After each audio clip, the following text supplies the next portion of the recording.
Certainly the unthinkable happened to the Holler family. They lost a loving husband, a dad, retired from General Motors, a distinguished military veteran who served in Vietnam and also served with the Detroit Police Department in the late 70s as a Detroit Police Reserve.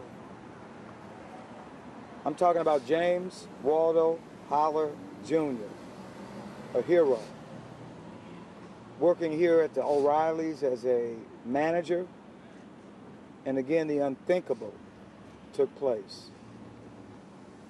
Not even 24 hours, almost 24 hours now, James was working and recognizing that something was wrong in the store, went to aid other workers and came across a robbery in progress.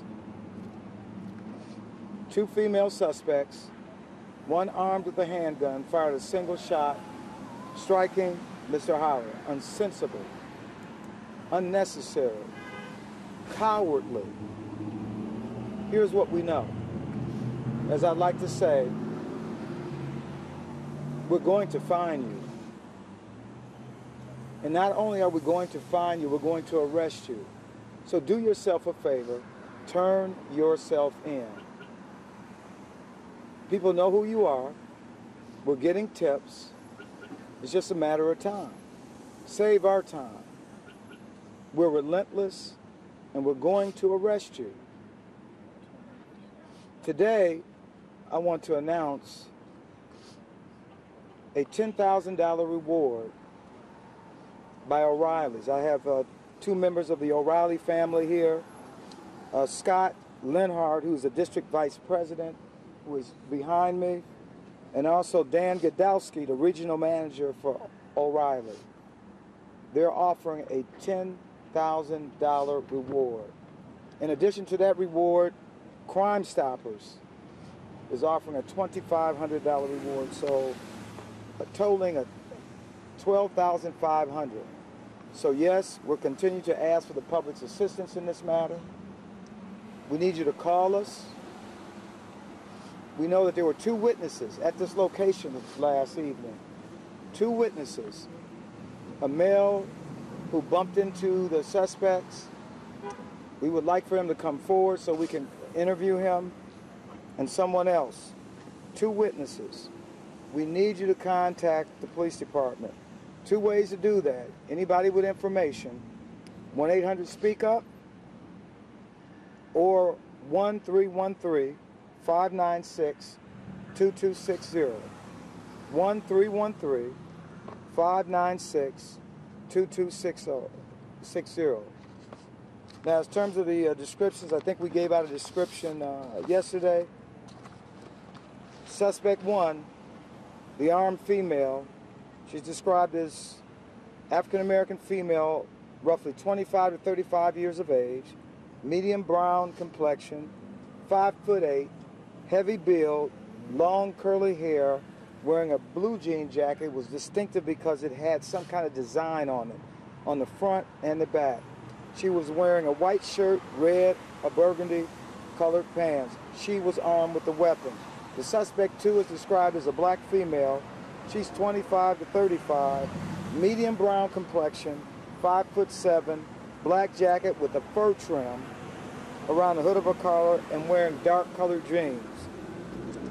They were seen leaving in an older model burgundy Suburban, Chevy Suburban, and what was distinctive about this vehicle, the rear right window appeared to be broken out with a clear plastic covering that was duct taped around the window, unknown plate.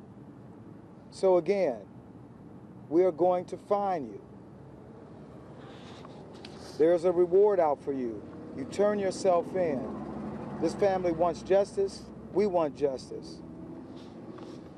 Mr. Holler was a member of our family, not because he served this country with distinction as a veteran of the Marines who served in Vietnam, but also served our city as a Detroit Police Reserve during the 70s, the late 70s.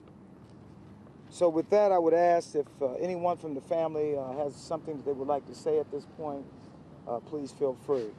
And this is the wife of Mr. Holler. Yes. I'd like to say I want to thank the police department for everything you're doing and that you're still doing. And thanks for calling me and updating me, letting me know things. But I want to say to you young ladies, turn yourself in. Turn yourself in. Because God going to get you if the police don't. God going to get you. You got to pay for what you did. You took a father away. You took a husband away. We love our family. We stick together. The children miss their dad. The children miss their dad, and I miss my husband. Turn yourself in. Just turn yourself in, because you did not have to shoot him in the head. You didn't have to shoot him, period. You understand me? You didn't have to shoot him. You didn't have to shoot him. You didn't have to shoot him. You heard the wife, the loving wife's words. We are going to find you. Oh, Lord, you did have Do to yourself shoot a him. favor. We are close. Do any other family member want to say anything? How you doing, sir? And you are son? Sorry for your loss. Thank you. I appreciate it. I just want to say you took something that can't be replaced. That man raised me, took care of me, fed me, made sure I went to school every day, made sure I take care of my own kids. Took something that can't be replaced. Turn yourself in. It'll be the best option for you, period. Once again, you heard it. Turn yourself in. It's just a matter of time. So with that, if there are no other comments, I'll take any questions you might have. Did you identify and recover the vehicle? Have you recovered the vehicle? We're still very actively investigating this matter. Our investigators, and this is to my right, is Detective Beasley, who's just done a phenomenal job. Again, we've been working this case now for just less than 24 hours. I am optimistic that we're going to bring this family some closure real soon. But we are actively investigating this matter, so I can't go into a lot of details right now. Acknowledge whether or not you recovered the vehicle, the SUV with the broken back passenger window covered in plastic. I'm not sure who your source is, but it didn't come from me. It didn't come from this detective, so it's at this point. We just heard that. I was Okay, can't confirm that at this point. Thank you. Should there be, assuming there's a getaway driver, perhaps, is there 3 people in all perhaps being looked at? All 3, 2 significant ones. The video that you saw that was very grainy, although our community is coming forward. We have an increased reward out now, $10,000 from OReilly, and then the $2,500 from Crime Stoppers. Did anyone from OReilly want to speak? I had asked, they chose not to, unless you change your mind. They're fine, sir. No. Okay. Please identify yourself, sir. Scott Linhart, Divisional Vice President. You know, one thing we want to make sure is everybody involved in the incident. You know, our team members that were here last night, but also the family members that we have. We just, thoughts and prayers are with everybody involved in the incident. And we have complete faith in the Detroit Police Department. Thank you. Appreciate that. What's your reaction, sir, when you heard what happened? Well, much like you can't believe it. I mean, it's hard to understand, and as the details came through of what happened, you start to realize why. That's the first question is why. So. We heard that he enjoyed working here. Can you talk a bit about the kind of manager he was? Sure, he was very caring. He was very outgoing, always helpful. You know, it's for a job like this to deal with the public. He's very, very helpful, very considerate. He was always. I don't think that since I've been around him, I never saw him having a bad day. So, very, like I said, helpful is a very good way to describe him.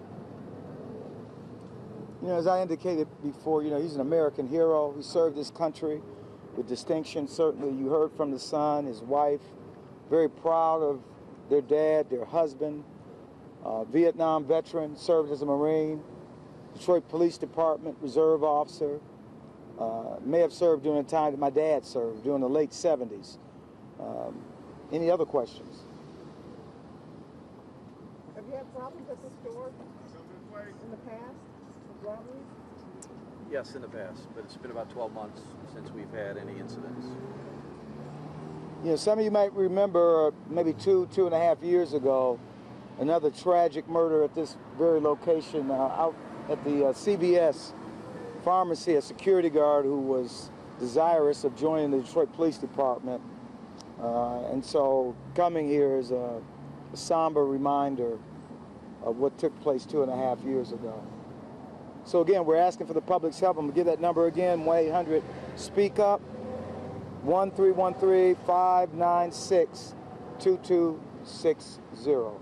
Again, I want to thank the Detroit Police Department in advance for their dedication, their commitment, their work in this case in a relentless fashion.